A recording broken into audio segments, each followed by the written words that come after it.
विज़लवुड एक खूबसूरत गांव था जहां दरख्त बातें करते थे और कभी कभी बादल चमकदार ग्लिटर्स बरसाते थे।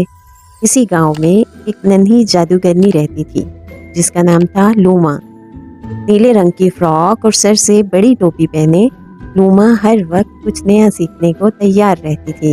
एक दिन जब सूरज चमक रहा था और परिंदे गुनगुना रहे थे, लूमा अपनी जादुई किताब पढ़ रही थी। अचानक उसकी नज़र एक मंत्र पर पड़ी, हारमोनिया फ्लेसिस, यानी खुशी का जादू। ये तो जबरदस्त है, सबको थोड़ी खुशी तो चाहिए। लूमा खुश होकर बोली। उसने फौरन पहाड़ी पर चढ़कर पूरे गांव की तरफ अपनी जादुई छड़ी घुमाई और जोर से बोली, हारमोनिया प्लेसेस। जूम। सुनहरी चमकदार रोशनी पूरे गांव पर बरसने लगी और फिर खामोशी छा गई। फिर अचानक कहकहे उभरने लगे। लूमा की हैरानी की इंतहा न रही जब उसने देखा कि पूरा गांव, नानबाई, मेयर, हत्ता के लाइब्रेरियन भी, सब के सब हंसते हुए गोल मटोल खरगोश बन गए थे। कोई गुलाबी, कोई नीला और कुछ तो धारीदार भी। ओह नहीं, ये तो मैंने बिल्कुल नहीं चाहा था। लूमा ने परेशानी से कहा। वो दौड़ती हुई स्कूल पहुंची ताकि अपनी उस्ताद मैडम विज़लवॉन्ड से मदद ले, जो अब खुद एक जामुनी रंग की ऐनक वाली खरगोश बन चुकी थी।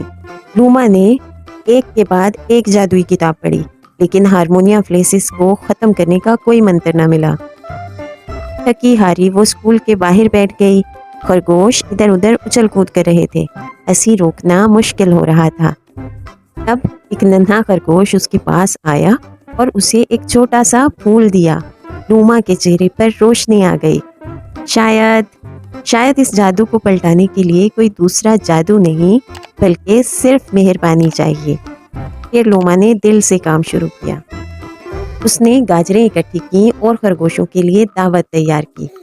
वो छोटे छोटे निशान बनाती जो गुमशुदा खरगोशों को उनके घर वापस ले जाते। उसने सर्दी के मारे हुए खरगोशों के लिए छोटी छोटी गर्म टोपियां बनाई। वो इनके साथ खेलती, उनसे बातें करती और नगमे गाती।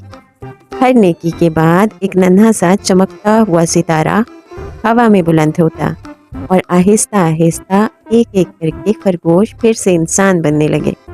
मगर इस बार उनके चेहरों पर असल खुशी थी, दिल से निकली हुई खुशी। जब आखिरी खरगोश यानी मेयर साहब वापस इंसान बने और लूमा को गले लगाकर शुक्रिया अदा किया, तो लूमा की जादुई छड़ी जगमगा उठी। अगले दिन स्कूल में मैडम विज़लवॉन्ड ने, जो कि दोबारा इंसान बन चुकी थी, लूमा से पूछा, आज हमें जादू के बारे में क्या सीखने को मिला लूमा बेटी? लूमा ने हंसते हुए कहा, सबसे ताकतवर जादू मेहरबानी है, चाहे मंत्र हो या ना हो।